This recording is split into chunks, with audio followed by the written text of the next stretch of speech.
अगर ओसीडी का समय रहते इलाज ना करवाया जाए तब क्या होगा? ओसीडी किस खतरनाक लेवल तक पहुंच जाती है और क्या क्या दुष्परिणाम, गंभीर लक्षण हो सकते हैं, आज के वीडियो में ये जानते हैं। मैं राजेंद्र जोधपुरिया आप सभी व्यूवर का स्वागत करता हूं। ओसीडी की बहुत सारी किस्में हैं, बहुत सारे टाइप्स हैं। आप काफी टाइप्स के बारे में तो जानते हैं, जैसे हाथ धोने वाली OCD, contamination OCD, illness anxiety, somatic OCD जिसमें एचआईवी, रेबीज, कैंसर या अन्य किसी असाध्य बीमारी हो जाने का डर बना रहता है। इसके बाद चेकिंग वाली OCD, rumination OCD, pure of home OCD, religious OCD, ये कुछ मोटे प्रकार हैं ओसीडी के। अगर ओसीडी को समय रहते ठीक ना करें या इसका इलाज ना लें तब ओसीडी बहुत ही भयंकर रूप धारण कर लेती है और ओसीडी के साथ साथ दूसरे डिसऑर्डर भी ऐड होने लग जाते हैं। मोटे तौर पर 3 विभागों में ओसीडी को बांट सकते हैं: माइल्ड, मॉडरेट व सीवियर। माइल्ड ओसीडी वो है जिसमें इनसाइट स्ट्रोंग रहती है, मॉडरेट के अंदर इनसाइट सामान्य या मध्यम दर्जे की रहती है और सीवियर ओसीडी में इनसाइट पुअर हो जाती है। सीवियर ओसीडी जिस स्टेट में कन्वर्ट होती है, आगे जो स्टेज आती है वो है डेल्यूजनल डिसऑर्डर की। जब सीवियर ओसीडी का इलाज नहीं हो पाया तब वो डेल्यूजन में कन्वर्ट हो जाती है। फिर ख्याल आने लग जाते हैं, जैसे आपको ऐसा एहसास होगा, खासकर बात करें कंटेमिनेशन ओसीडी वालों की, तो उन्हें ऐसा आभास होगा कि वो बाहर चले गए हैं, वो किसी गंदी चीज को छुआ कर आ गए हैं और अब उनका हाथ गंदा हो गया, पूरा शरीर गंदा हो गया है, उन्हें नहा लेना चाहिए। उन्हें ऐसा भी ख्याल आ सकता है कि उनके शरीर के ऊपर कोई गंदगी का छींटा लग चुका है। ऐसा भी महसूस होने लग जाता है कि हवा आ रही है, ये गंदगी को छू कर आ रही है, गंदगी से स्पर्श करके आ रही है और मेरा शरीर भी गंदा हो गया। ऐसा भी लग सकता है कि यहाँ से पक्षी गुजरा है, उसकी पंखों में कोई गंदगी हो सकती है और मेरे ऊपर गिर गई है और मुझे अब नहाना चाहिए। तो ये डेल्यूजन होने लग जाते हैं। ऐसा भी ओसीडी की गंभीर अवस्था पार कर जाने के बाद होने लग जाता है। ओसीडी का इलाज शुरुआती स्टेज पर बिना दवाइयों के महज काउंसलिंग और थेरेपी से संभव है। मध्यम जो मॉडरेट ओसीडी है उसमें दवाइयों के साथ साथ काउंसलिंग और थेरेपी से इलाज बड़ी आसानी से हो जाता है और सीवियर ओसीडी में कुछ समय तक दवाइयाँ चलती है, फिर काउंसलिंग और थेरेपी की सहायता से इलाज हो जाता है। और अगर ओसीडी डेल्यूजन में कन्वर्ट हो चुकी है तब कुछ समय तक आपको पहले दवाइयाँ ही खानी होंगी, पहले दवाइयों का सेवन करना होगा, फिर रोल काउंसलिंग का आएगा। जब तक डेल्यूजन कम नहीं होंगे तब तक थेरेपी और काउंसलिंग का रिजल्ट बहुत कम मिलेगा। आप डेल्यूजन की अवस्था में दवाई और काउंसलिंग दोनों साथ साथ भी ले सकते हैं, फायदा काफी होगा। क्योंकि शुरुआत में जब ओसीडी माइल्ड या मॉडरेट होती है तब गंदगी एक बिलीफ होता है, बीमारी एक बिलीफ होता है, डाउट एक बिलीफ का रूप होता है, भगवान के प्रति बुरे विचार आना वो बिलीफ का पार्ट होता है।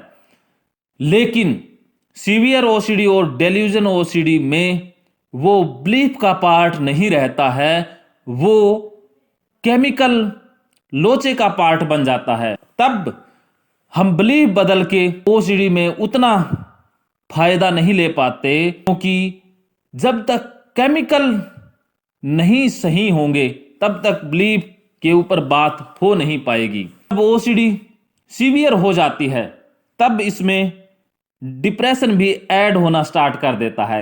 एक तरफ डेल्यूजन ऐड होते हैं, दूसरी तरफ डिप्रेशन भी ऐड हो जाता है। फिर आप असहाय हो जाते हैं, उदासी छाने लग जाती है, नींद कम या ज़्यादा हो जाती है, भूख कम या ज़्यादा हो जाती है। साथ साथ जिन कामों में आपको पहले बहुत रुचि महसूस होती थी, उन कामों में रुचि होनी बंद हो जाती है। अपने खुद के अस्तित्व का भी आभास मिटने लग जाता है।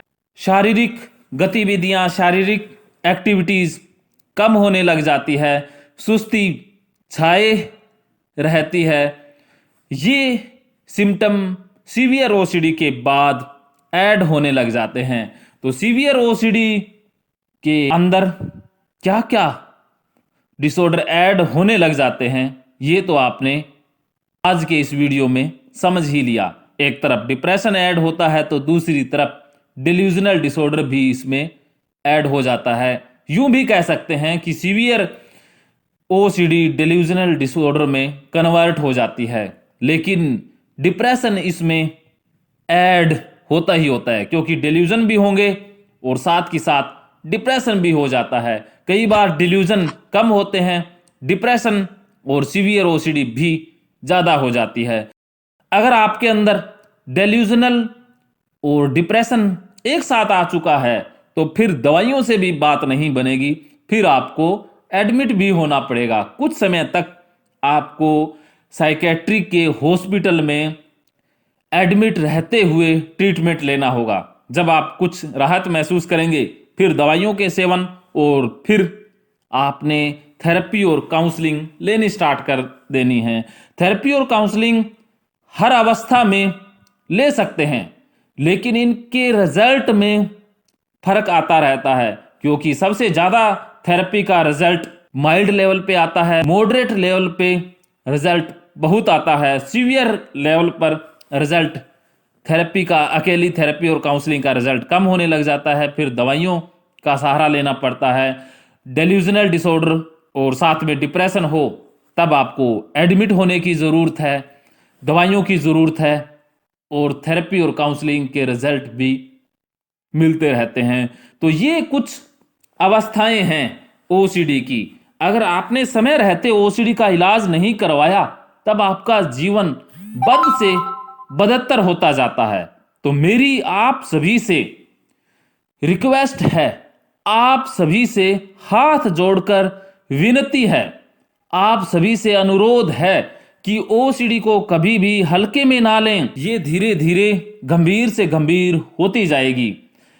जिनको भी डेल्यूजनल डिसऑर्डर और डिप्रेशन के सिम्टम ओसीडी में एक साथ आने लग जाते हैं, उसका इलाज सालों तक भी चल सकता है और दवाइयां भी तमाम उम्र खानी पड़ सकती है। इसलिए मैं आपसे विनती कर रहा हूं कि ओसीडी के हल्के लक्षण या कुछ लक्षण आपके अंदर नजर आने लग जाएं, उसी वक्त काउंसलर थेरेपिस्ट से संपर्क कर लें, ट्रीटमेंट शुरू कर लें। तब तो ओसीडी का 100% पक्का इलाज हो जाता है, वरना आप खुद परेशान रहेंगे और एक और भयंकर से भयंकर परिणाम आएगा। ओसीडी एक संक्रामक रोग भी है। अगर आपको ओसीडी हो गया है तो आपके परिवार में ओसीडी फैल जाएगा, आपके बच्चों को भी ओसीडी हो जाएगा, क्योंकि मानसिक रोग संक्रामक होते हैं। परिवार में एक इंसान को डिप्रेशन है तो बाकियों को भी हो जाएगा। सामान्य या हल्के में लेने की गलती से भी न करें। मैं यही आपसे अनुरोध करता हूं कि जैसे आपको एक दो लक्षण ओसीडी के खुद में दिखाई दें या आपके आसपास वालों में दिखाई दें, उसी वक्त काउंसलर थेरेपिस्ट से संपर्क कर लें। अगर आपके खाने में ये बात बैठ गई तो बल्ले बल्ले, नहीं बैठी तो थल्ले थल्ले, फिर भी थल्ले थल्ले की जरूरत नहीं है, क्योंकि अब आप ऑनलाइन साइको गुरु टीम से बात करके थल्ले थल्ले को बल्ले बल्ले में बदल सकते हैं। जय हिंद, जय भारत।